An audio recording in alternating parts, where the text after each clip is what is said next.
Fala galera, estamos gravando mais Entrando pra História. Hoje eu resolvi, pessoal, gravar o meu TCC para vocês, isso aí. Intitulado O Governo João Goulart, as Reformas de Base e o Golpe de 64. Assunto que me interessa muito. É o vídeo mais completo da história do YouTube sobre esse assunto. Já pesquisei tudo que é lugar. E sem mais delongas, vamos que vamos. Tudo começa, pessoal, em 1961 e a renúncia de Jânio Quadros. Jânio era o presidente do Brasil e ele renunciou em 25 de agosto de 61. Ele era afiliado ao Partido Trabalhista Nacional, PTN, e essa sua renúncia ela foi tida como um choque, uma surpresa total. Ninguém esperava aquilo. Foi totalmente controverso e até hoje é pouco compreendido pela historiografia, tá? O que se suspeita é que ele, ao renunciar, ele ia gerar um contramovimento que ia apoiá-lo a voltar ao cargo e voltar com mais poderes. Cálculo totalmente errado e equivocado. Detalhe, ele tinha apoio da UDN, tá? Ele, apesar de não ser da UDN e ser de centro-direita, dúvida que muita gente tem, já vou dar um spoiler para um futuro vídeo meu, mas ele era uma direita moderada, não foi da UDN não. Quem que era então o vice-presidente, pessoal? João Belchior Marques Goulart. Ele estava naquele momento na China, numa viagem internacional. China essa que era governada por Mao Tse-tung. Foi então que o Congresso Nacional impulsou provisoriamente Ranieri Mazzilli, então presidente da Câmara. Tentativa de golpe udenista militarista. Primeiramente, pessoal, assim que a notícia chegou da renúncia de Jânio, a direita se apavorou, porque eles sabiam que Jango era centro-esquerda, e isso contrariava seus interesses econômicos principalmente. Então essas forças vão, sem nenhuma justificativa legal, o que quer que seja, tentar impedir sua posse. Entre essas forças pessoais estavam as Forças Armadas, que enviaram uma nota oficial, veja, o Congresso Nacional exigindo o veto da posse de Jango, sem nenhuma justificativa plausível. Eles simplesmente não queriam, porque não iam com a cara dele. Ou melhor, não iam com os objetivos dele. E a União Democrática Nacional, UDN, como vocês sabem, também. A UDN era um partido de direita, beleza? Era o partido de Carlos Lacerda, que foi o principal opositor e ferrenho de Getúlio Vargas. Frasinha que eu acho essencial para entender o que foi o governo Jango. O governo João Goulart nasceu, conviveu e morreu sob o signo do golpe de Estado. Por que tem que dizer isso? Porque não foi fácil aquele governo Jango. A gente foca muitas vezes nos meses pré-golpe, mas ele já nasceu sendo totalmente boicotado pelas forças antagônicas, o que desgastou o tempo inteiro o governo dele. Ele sempre teve que estar fazendo um malabarismo para poder governar. Contextualização ideológica de João Goulart, principais partidos políticos e forças armadas. Vamos entender quem era quem naquele tabuleiro de xadrez. João Goulart, nacional reformista, visava modernizar a estrutura brasileira de terceiro mundista para primeiro mundista. Isto é, corrigir as principais mazelas históricas que o país tinha. Entre elas, a que a gente mais vai falar no vídeo é a agrária, tá? Mas não somente ela. Ele também havia sido ministro do Trabalho de Getúlio Vargas, nos anos 50, e havia proposto dobrar o salário mínimo. Ele era fortemente defensor do sindicalismo e não tinha nada de aspirações revolucionárias e tal. Ele até era latifundiário também, para falar a verdade. Ele só queria mais justiça social. Partido Trabalhista Brasileiro, PTB. Era o partido do então presidente, João Goulart, e tinha um cunho sindicalista, trabalhista, era mais forte nos centros urbanos, não tinha também nenhuma pretensão revolucionária, marxista, o que quer que seja. Era melhorias sociais para o povo mais humilde. Havia sido também o partido do presidente Getúlio Vargas, Partido Social Democrático, PSD. Era conservador, mas era um conservador sujeito a conversar com o PTB, com a centro-esquerda. Havia algumas alas do partido mais simpáticas ao PTB, e algumas outras até a própria UDN, e algumas outras nenhum nem outro, era um meio termo, era uma centro-direita, centro, vamos botar aí. Tinha um caráter empresarial modernizante, tecnocrata. Porém, entre esses nomes haviam o ex-presidente Juscelino Kubitschek, que ele era simpático a Jango, simpático a Getúlio Vargas, era herdeiro político de Getúlio Vargas. Então, ter tido um presidente que tem essas características dava uma ligeira avermelhada no tom do partido, pelo menos para algumas coisas. União Democrática Nacional, UDN. Era um partido totalmente conservador, totalmente de direita. Ele era totalmente intocável quanto aos privilégios das elites econômicas do país. Ele atuava em torno dessa estrutura pós-colonial, né? Uma casa grande que dirige politicamente o país, não aceita nenhuma participação popular na transformação da estrutura brasileira. Era uma estrutura que mantinha um grau de exploração colossal no país, era fortemente também latifundiária. Era o partido do também governador da Guanabara, Carlos Lacerda, como a gente já falou, de 60 a 65, né? E que foi o principal, como a gente falou, opositor a Getúlio Vargas e todo o varguismo, aquela questão trabalhista e tal.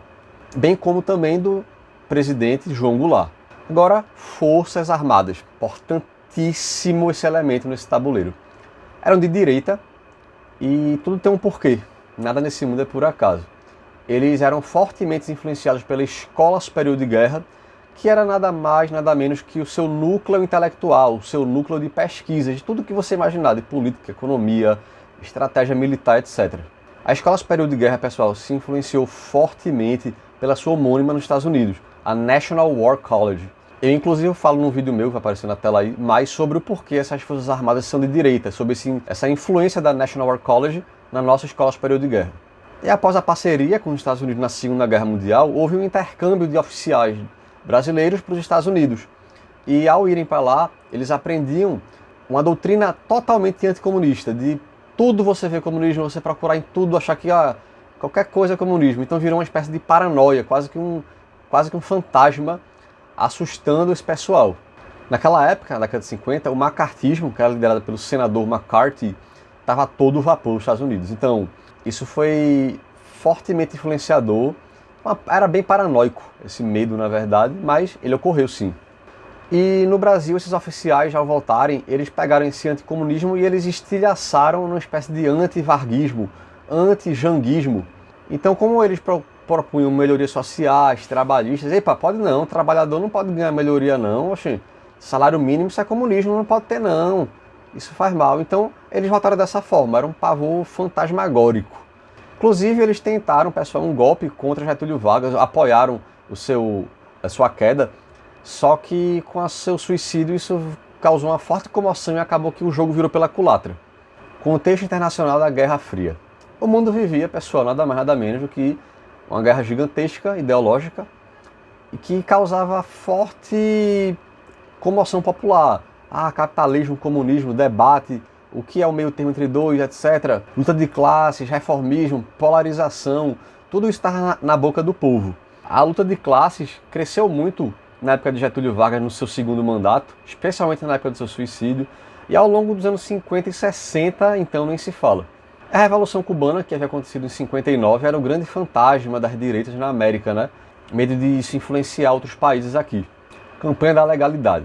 Voltando agora à renúncia de Jango em si, na época houve uma comoção a favor do seu governo, sim. Houve quem o defendesse. Entre eles, Leonel Brizola, governador do Rio Grande do Sul, era fortemente próximo a Jango e conclamou as pessoas a irem às ruas para defender o seu direito de ser presidente. E a campanha aconteceu naquela época e deu certo. Ele era cunhado de Jango, tá, pessoal? E houveram muitas greves, sim, a favor dele e movimentos sociais. Jango toma posse sob o parlamentarismo. Bem, os esforços deram certo, ele conseguiu. Só que para isso ele teve que ceder ao modelo parlamentarista, que significava tirar poder do presidente e dar mais poder para o Congresso Nacional, que sempre foi conservador, em algumas fases mais, outras menos, mas sempre foi cheio de oligarca, latifundiário, empresariado, etc e tal. Então ele toma posse em 8 de setembro de 61. Então começa agora, pessoal, primeiro gabinete Tancredo Neves. Tancredo Neves foi uma espécie de quase que presidente do país, vamos botar a grosso modo, ele era uma espécie de premier, um governante, um primeiro-ministro, porque como a gente acabou de falar, Jango teve que perder poder. E Tancredo era uma pessoa mais moderada, entendeu? Nesse sentido, Jango já era moderado na verdade, só que Tancredo era ainda mais, era praticamente um centro. Talvez com um pinguinho para a esquerda, mas só isso. Então quem era afinal Tancredo Neves? Era do PSD, começou cancelando a autorização da Hanna Corporation, uma mineradora estadunidense, restabeleceu relações diplomáticas com a União Soviética. Porém, apesar desse bom começo, Jango começou a se irritar com a sua lentidão, com a sua moderação. Então aquele segundo semestre de 61, pessoal, foi isso. Panorama político, ideológico e movimentos sociais. Primeiro, o país estava extremamente polarizado. A gente está vivendo ali talvez o que foi o momento mais rico da história do Brasil em termos de debate público sobre ideologia, esquerda, direita.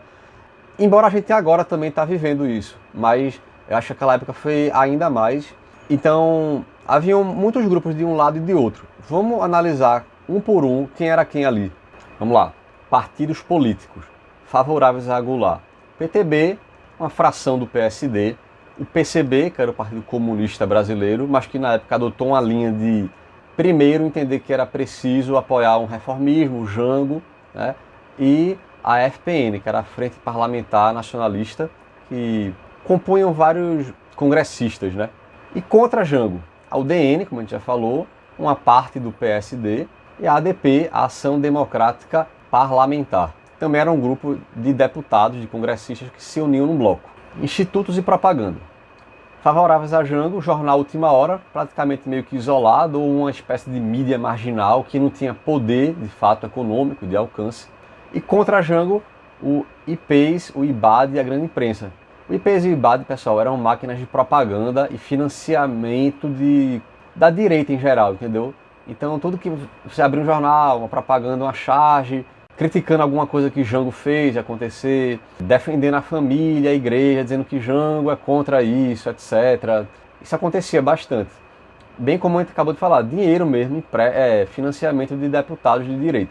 Além, claro, da própria grande imprensa em si, que é a imprensa, aspas, neutra ou natural, já tendia a governar a favor da direita, criticando João Goulart.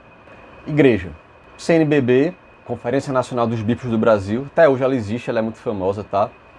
A JUC, Juventude Universitária Católica, e a ala progressista. Bem, esses movimentos em geral tinham esse apoio, sim, ao governo Jango, né? Como a gente falou, estava muito polarizado a sociedade, e contra Jango. A ala conservadora da igreja em geral, aquele povo que não aceita absolutamente nada de mudança na estrutura, só rezar, defender a família e ficar nesse perfil, né, de vida e religião. Agricultura. Quem apoiava Jango?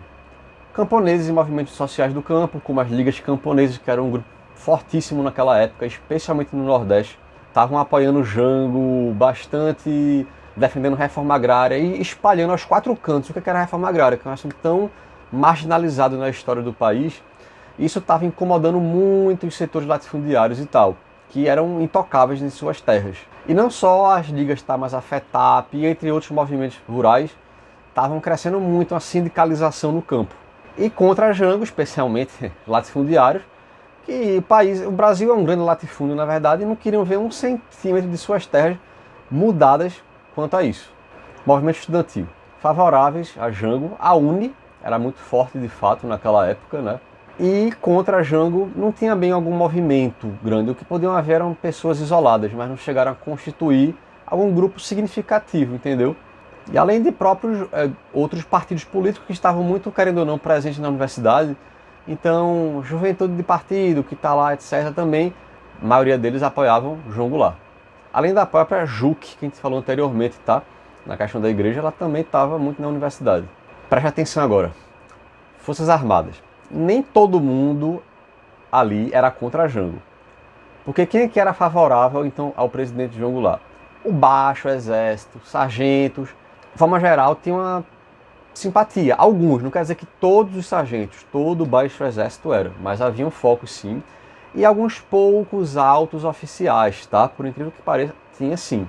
Quem que era contra Jango? A Escola Superior de Guerra e o Alto Exército, em sua maioria, via ele com maus olhos. Capital e trabalho. Quem apoiava? Sindicatos, o CGT e setores isolados do empresariado, que podiam sim ter, mas como a gente falou, não constituíam um bloco, uma organização, era a pessoa ela por si só, tá bem? O CGT, pessoal, era o Comando Geral dos Trabalhadores.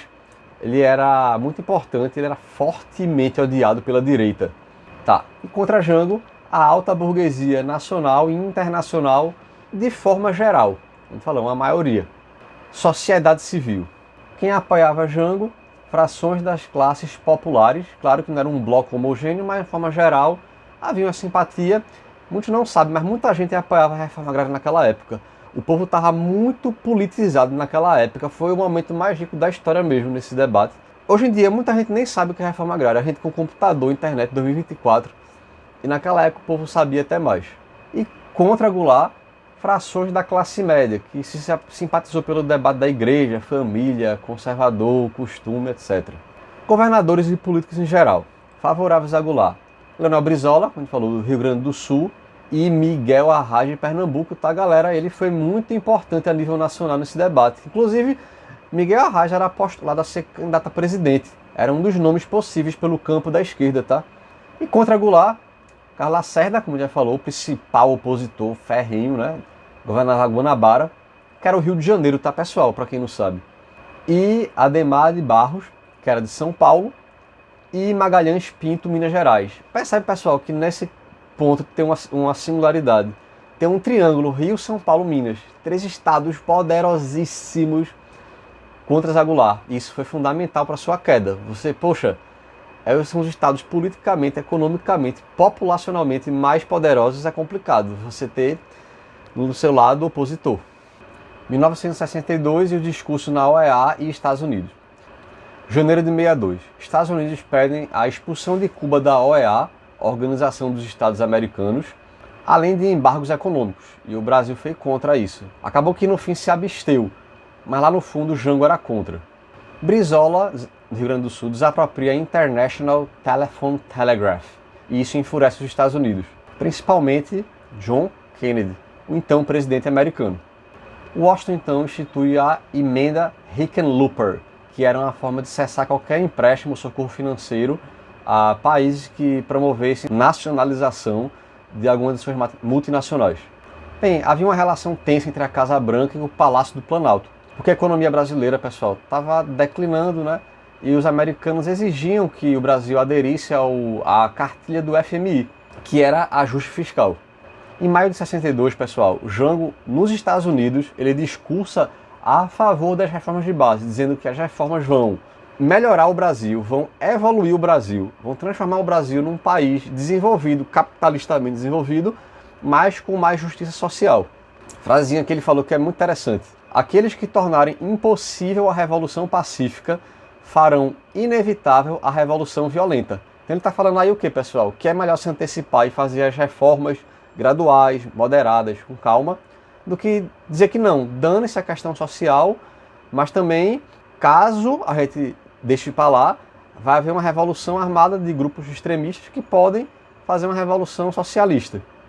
Então ele estava defendendo o seu projeto reformista ali. Reformas de base. Era o seu projeto de governo. Eram maneiras que iriam evoluir o Brasil economicamente e socialmente. Era uma modernização que não tinha nada de subversivo. Tinha um caráter social burguês, até para falar a verdade. Porque muitos países da Europa, pessoal, já fizeram essas reformas do século XIX e XX, tá? Entre elas, reformas educacional, eleitoral, urbana, administrativa, bancária, tributária, cambial. Salário mínimo não consta, mas eu decidi incluir porque eu acho que ela era importante na época. Ela tinha um termômetro político-econômico muito importante, sim. Remessa de lucros ao exterior, a fiscal, que ela vai se desmembrar no plano trienal, que eu vou dizer mais adiante, tá? E a mais temida e desejada de todas, a agrária, beleza? Vamos agora, pessoal, analisar nas minúcias as reformas. Educacional, o que ela queria? Universidades formando mais para a realidade social brasileira e menos tecnicista. Isto é, reconhecer que o Brasil, pessoal, é um país socialmente injusto para... E a gente tem que ter isso na nossa cabeça 24 horas por dia, pessoal. Porque senão as universidades, o que é que elas eram antes? Eram encasteladas e isoladas da realidade, formando às vezes uma pessoa intelectualoide distante do Brasil que ela vive. Por vezes pessoas que têm posses, dinheiro, ricas, estudam, mas não promovem um debate público sobre as questões importantes, não botam a boca no trombone para essas causas de interesse social, tá? Inclusive transformar a sociedade, tá, pessoal? O intelectual ele tem dever, obrigação de agir com essa finalidade. Fortalecimento da escola pública e gratuita, tá? Querendo ou não, pessoal, o Brasil ainda não era um país alfabetizado, ainda nem havia a universalização da escola, tá? Esse processo só veio iniciar Pasmem, anos 30 com Getúlio Vargas. Até então o Brasil praticamente não tinha escola pública, tá? Era isso mesmo, o Brasil é um fazendão e só estudava quem podia. A alfabetização de adultos sobre o método Paulo Freire. Paulo Freire, pessoal, para quem não sabe, ele ficou famoso por alfabetizar em 2, 3 meses alguns agricultores analfabetos do Rio Grande do Norte, tá? Porque ele percebeu que ele tinha que ensinar conforme a realidade da pessoa e não um métodozinho encastelado, a literaturazinha europeia que o cara, sei lá o que é parnasiano, o que é música clássica, o que é, eu quero a minha realidade. Então ele foi bem pioneiro em entender que falar de cana-de-açúcar, descanso, é mais importante do que isso. Fim da vitaliciedade das cátedras universitárias por departamento. O que é que havia, pessoal, naquela época?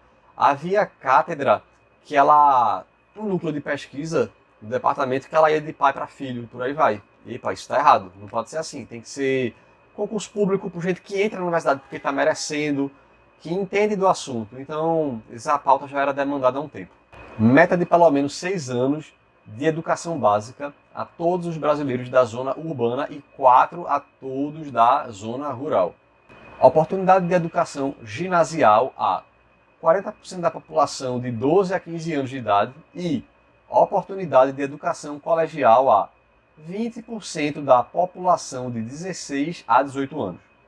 Presta muita atenção. Forma eleitoral.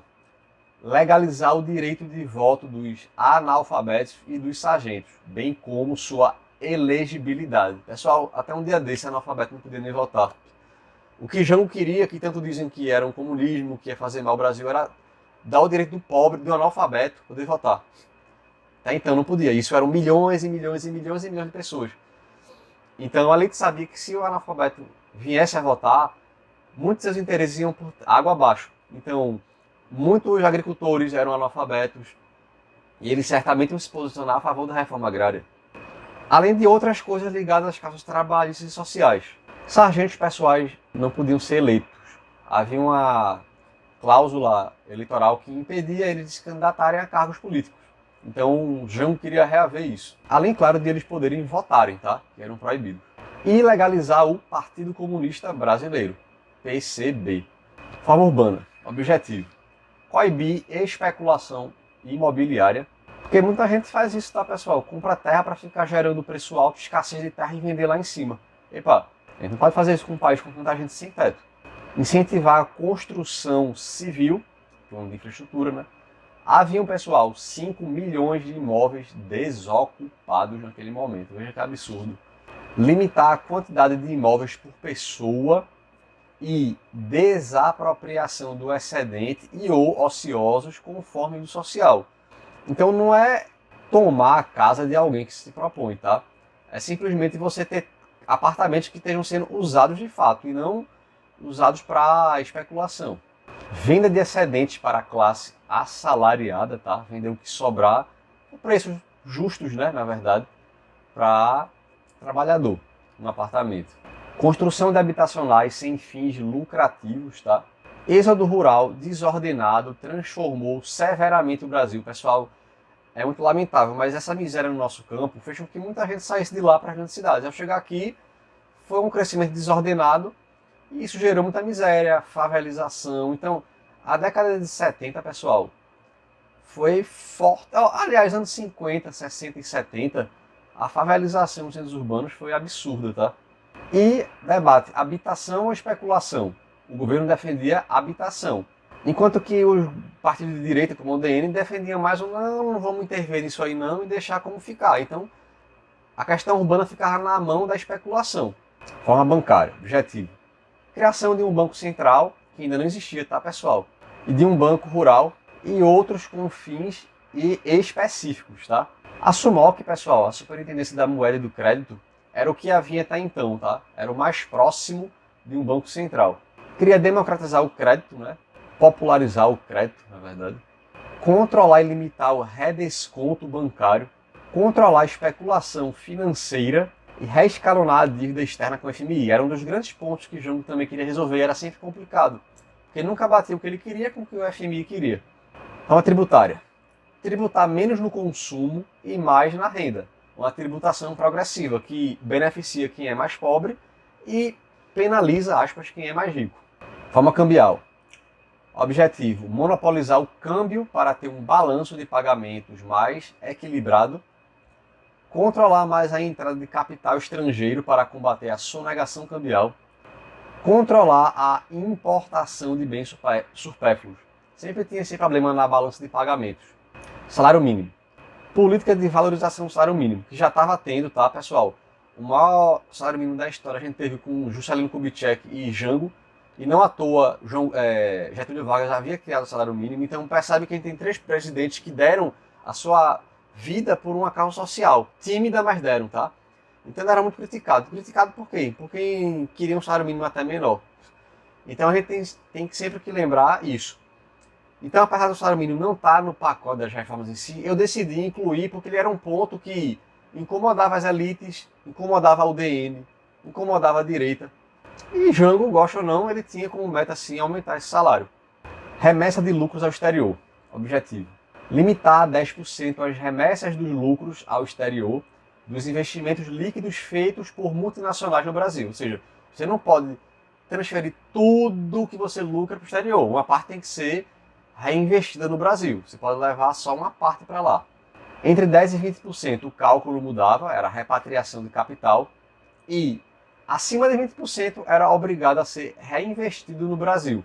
Reforma administrativa. O Estado deveria atender mais às necessidades do povo brasileiro. Tem que ter um Estado, pessoal, uma máquina pública que saiba que vê uma pessoa que está um miserável lá, descalço, pé melado de lama, batendo na porta de algum serviço público, pedindo alguma ajuda, ele merece ser ouvido. O que acontecia até então? Tu vê um cara nessa situação, ó, tchau, expulsa esse cara daí, manda a polícia, some daí. Vê um cara para lutar gravata e tu atende todo bestinha lá pelo cara. Isso tem que mudar, pessoal, porque uma pessoa que é pobre não tem condição de comprar uma roupa para entrar numa delegacia, entrar num foro de juiz, numa estrutura judicial. O que quer que você imagine, arrumadinho, perfumado, engomadinho, não. Ele tem que reconhecer que uma pessoa na miséria merece e pode entrar nos prédios públicos para denunciar o que quer que seja, alguma coisa que ele sofreu, alguma injustiça, e por aí vai. Equipe técnica mais qualificada. Aumentar a máquina pública para rastrear nichos antes ignorados, isso é, transformar o Estado em uma prospecção ativa. O Estado tem que pesquisar os problemas. Se eu sou de uma comarca jurídica, sei que está tendo injustiça numa fazenda ali, porque um coroné mandou matar um funcionário dele porque pediu aumento de salário. Acredite, isso aconteceu muito, tá, no Brasil, galera. Isso não é fantasia, não. É dever do Estado denunciar um fazendeiro que faz isso. Beleza? O Estado pós-colonial era cartorial. Mais um cabide de emprego à classe média que um prestador de serviços. Então, o que havia ali? Uma máquina de empregar o amigo do rei ou perpetuar nichos familiares. Pessoas que não tinham preocupação com a causa social. Tá aí, né? Sim, pessoal, antes que eu esqueça, eu quero fazer muita menção a esse Moreira que tá aí, o Corbusier, Aprude Moreira. Moreira foi a pessoa que eu mais pesquisei para fazer esse vídeo na questão das reformas, tá?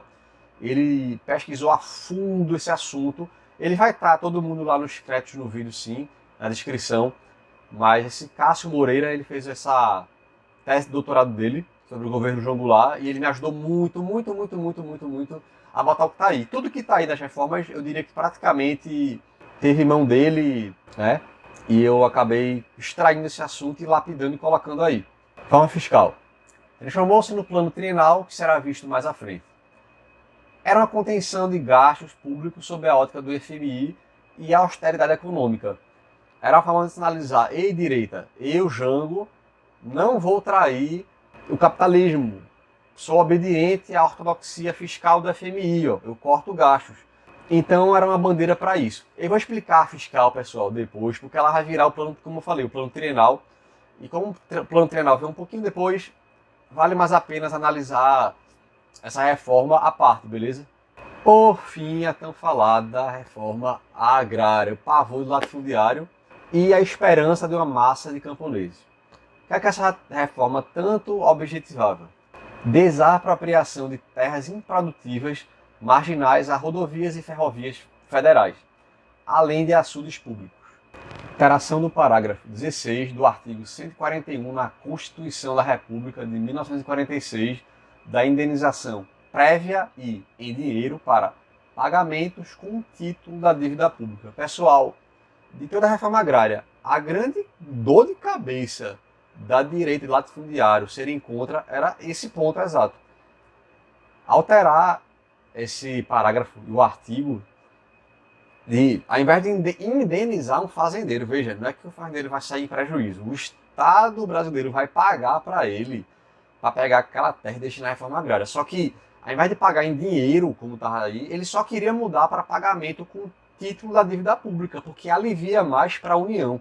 Porque se for em dinheiro, fica muito oneroso fazer isso. Só isso, pô. O que João Goulart queria, quando teu tio, teu avô, que defende 64, fala que Jango ia fazer o comunismo. Era isso o comunismo. Então ia haver todo um cuidado de indenizar e tal. Não tinha nenhuma mudança radical, não. Criação de órgão executor. Jango percebia que era muito complexo operar na reforma agrária. Então eu teria que criar um órgão específico para isso, tá? Atualmente esse órgão se chama INCRA, tá, pessoal, no Brasil. O artigo 147 seria redigido para, abre aspas, A. O uso da propriedade é condicionado ao bem-estar social e B. A União promoverá a justa distribuição da propriedade e o seu melhor aproveitamento, mediante desapropriação por interesse social, segundo os critérios que a lei estabelecer. Moreira Pude Brasil, Presidente da República. Critérios para desapropriar. A. Terras não exploradas. B. Parte improdutiva de fazendas ativas, desde que exceda 50% de sua área total.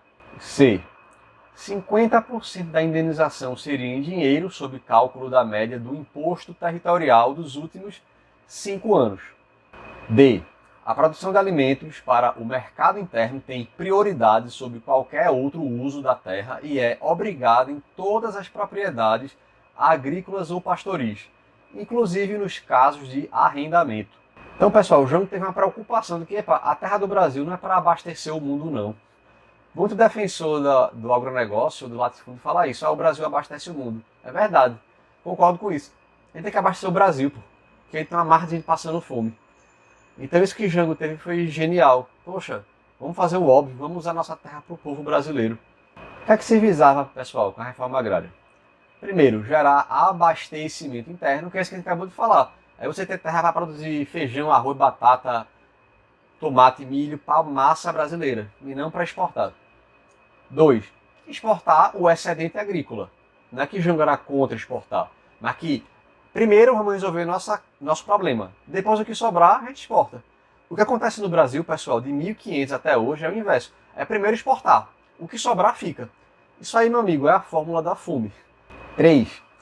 Barateamento de preço dos alimentos. Bem, se tu tem no Brasil uma quantidade de alimento X, suponhamos que 100 milhões de toneladas, e agora tu tem 300 milhões, o preço vai cair, então isso barateia. Isso é uma regra econômica de oferta e demanda. 4. Combater o desemprego rural. O que acontece, pessoal? No modelo latifundiário, a gente tem um senhor, uma fazenda gigantesca, e o que é que ele faz? Ele bota uma massa de gente para ser praticamente escravizada e fazer ele lucrar horrores exportando açúcar, café, soja, laranja, enfim. Isso gera muito desemprego, porque acaba que a pessoa vive na miséria trabalhando para ele, ou muitas vezes vai fugir para as grandes cidades, porque como falou, o êxodo rural. Quando você tem a reforma agrária, um modelo baseado no minifúndio, esse pessoal que antes era escravizado, que está nas grandes cidades, vivendo desempregada nas grandes cidades, lembrando disso, em muitos casos, ela vai ter uma pequena propriedade dela, vai empregar a família dela, e aí a gente vai combater o desemprego. Vai ter a mulher, os filhos ali ajudando a plantar, vai plantar para eles, tá? Plantar para subsistência e exportar o que sobrar nas feiras das grandes cidades. Exportar não, desculpa. Vender para as feiras das cidades. Tem uma diferençazinha de fato. Que importantíssimo isso, galera. Erradicar a miséria e a fome estrutural. Esse, para mim, pessoal, é o grande passo a se fazer para o Brasil evoluir, para ser um país desenvolvido. Se a gente não fizer a reforma agrária, meu amigo, a gente não vai mudar nunca a nossa miséria. Miséria essa que está entranhada. E você sofre com isso e você não sabe. A pobreza da cidade, ela advém da pobreza do campo. Elas estão interconectadas. 6. Combater o êxodo rural. Afinal, se o campo está pobre, eu vou para a cidade. Mas vou ser pobre também lá, de qualquer forma. Só que de uma forma diferente. Então, fazendo a reforma agrária, a gente ia ter uma população rural maior. O Brasil, pessoal, inchou o populacional urbano, tá? Em muito pouco tempo. Isso é muito ruim, gerou violência urbana, favela, pobreza e o que mais você imaginar. A desapropriação não era imediata. Haveria primeiro contatos do governo com o proprietário para notificar a ociosidade. Só depois de não cumprimento disso que o Estado poderia desapropriá-lo. Então veja, tem todo um cuidado institucional, democrático, comunicar um fazendeiro. Fazendeiro esse, pessoal, que muitas vezes é até um criminoso, como a gente já falou, que pratica escravidão, às escondidas, promove tráfico de influência, mata ou agride seus funcionários por motivos fúteis, tá? Por querer ganhar um salário. Acreditem, até os anos 60, muitos fazendeiros não pagavam salário para seus funcionários. Difícil de entender, mas tinha. Foi até que Miguel Arraes, em Pernambuco, instituiu uma lei exigindo o pagamento desses salários. E até hoje, pessoal, isso acontece, tá? Veladamente, aqui no Nordeste.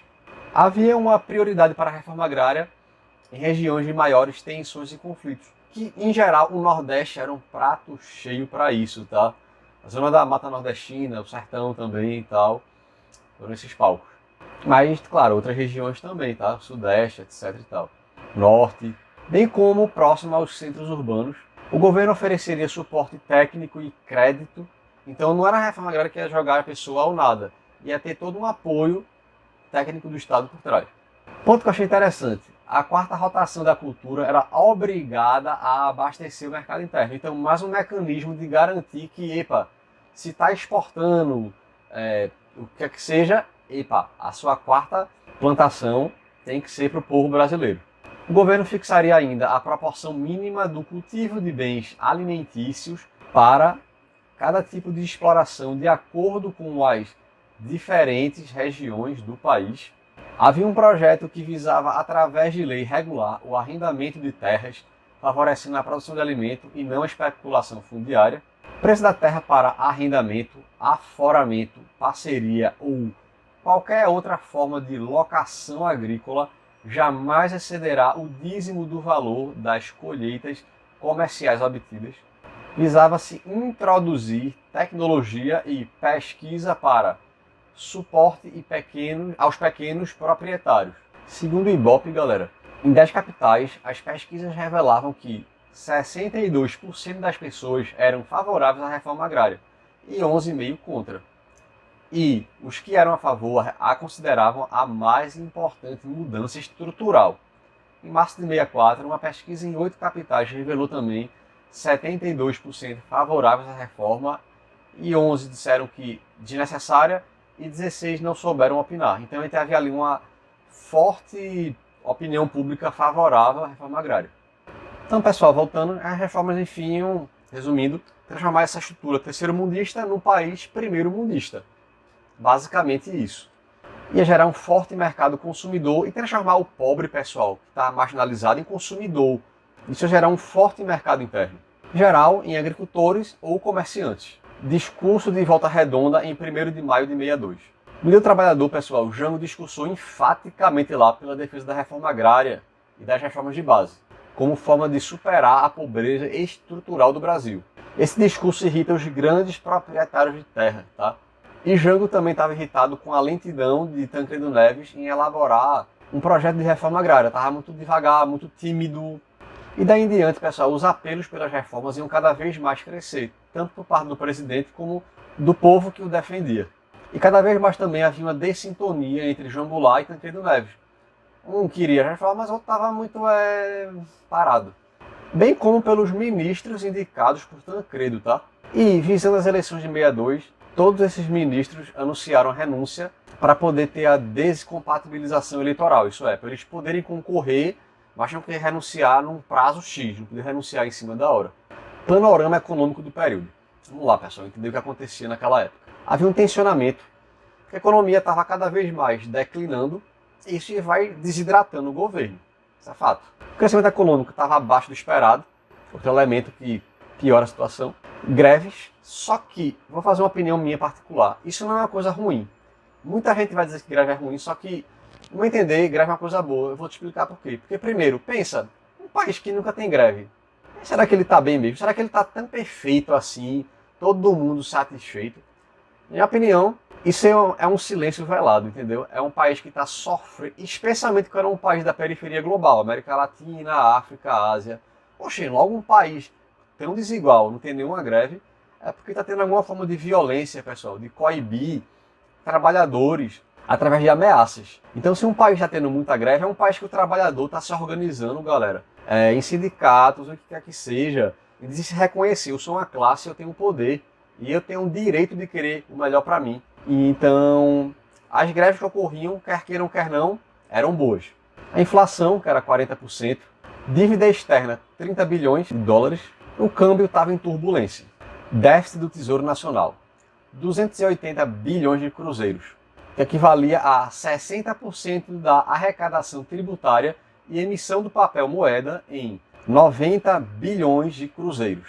Havia uma remessa ilegal de lucros, pessoal, para o exterior, isto é, uma sonegação, como da Pernambuco Trainways, que obteve 500 milhões de lucro de cruzeiros. Segundo o gabinete, foi por Brochado da Rocha. Em meados de 62, pessoal, Jango indicou Santiago Dantas, do PTB, para ser o seu novo primeiro-ministro. Porém, a UDN e o PSD o rejeitaram pelo placar de 174 a 110 votos no Congresso. E contra-exigiram Auro de Moura Andrade. Era um conservador do PSD. A reação, pessoal, foi uma fortíssima greve nacional por uma esquerda que já estava impaciente, em 5 de julho de 62, organizada pelo CGT. Um impasse, pessoal, Jango escolheu um meio termo. Brochado da Rocha era do PSD e era ex-secretário do Interior e Justiça de Leonel Brizola, no Rio Grande do Sul. Ele tinha entrosamento ideológico com o Jango, então era uma coisa boa. E Rocha, pessoal, ele era habilidoso politicamente. Ele conseguiu, inclusive, trabalhar a opinião pública para antecipar um plebiscito sobre a questão do presidencialismo, parlamentarismo de 65 para 63. Uma grande conquista política. Convenceu até mesmo alguns setores da direita a ceder ao presidencialismo. O plebiscito, nesse novo antecipamento, que seria até abril de 63, Jango queria antecipar ainda mais para outubro de 62. O general Dantas Ribeiro critica Jango alegando que isso poderia gerar um caos. É em setembro desse ano que Brochado da Rocha renuncia porque ele estava tentando antecipar de novo, só que para 62 também. E aí ele viu que isso ia gerar uma tensão e por isso renuncia. Terceiro gabinete, Hermes Lima. É o último premier que Jango vai nomear, vai ser em setembro de 62. Ele substituiu, pessoal, o ministro da Guerra, Nelson de Mello, por Amaury Cruel, que era amigo pessoal de Jango. E isso aproximou ao exército. Então, de alguma forma, acabou que ele antecipou o plebiscito para janeiro de 63, foi o que deu. Eleições 62. O que aconteceu ali? A polarização do Brasil estava gigantesca. Brizola foi eleito deputado federal da Guanabara, com 269 mil votos, porém ele não conseguiu fazer um sucessor no Rio Grande do Sul, tá? Lacerda, que era o então governador da Guanabara, estava mais enfraquecido naquele momento, um pouco pelo menos, mas estava. E Miguel Arraes é eleito governador de Pernambuco. Agora, propaganda e financiamento. Instituto de Pesquisas e Estudos Sociais, IPES. Pessoal, o que era o IPES? Como ele falou, era uma máquina de propaganda. Ele falou, aparecia em jornal, panfleto na rua, principalmente nisso. Rádio, discurso que for. Como forma de desgastar Jango, de criminalizar o governo dele, dizer que ele era ruim, que ele vai acabar com a família, que ele é o comunismo, que ele vai transformar o campo numa revolução agrária. Então eles viviam assustando, em poucas palavras, o público, alegando isso. Praticando o anticomunismo e por aí vai. E o Instituto Brasileiro de Ação Democrática, o IBAD, também era uma propaganda, mas era atuando mais na questão da financiamento de congressistas contrários a Jango, né? Resumindo, em quem era de direita.